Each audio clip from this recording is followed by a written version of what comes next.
18 prilli, i njohur si Dita Ndërkombëtare e Monumenteve dhe Siteve të Kulturës, sjell në vëmendje pasurinë e trashëgimisë kulturore që mbart çdo qytet.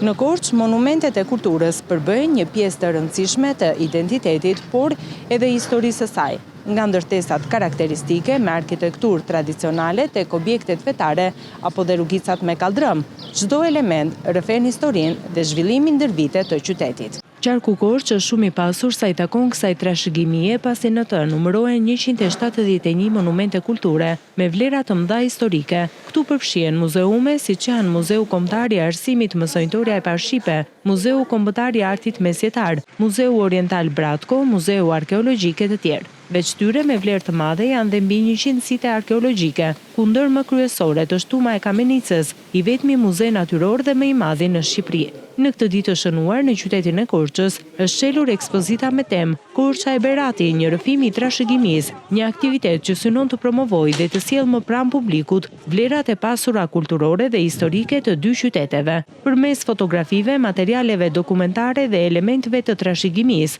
ajo ofroi një rrëfim të përbashkët mbi identitetin kulturor të Korçës dhe Beratit. Ekspozita u hap në ambientet e shtëpisë së Flamurit, në zonën pedonale të qytetit, duke tërhequr vëmendjen e qytetarëve dhe vizitorëve të shumtë.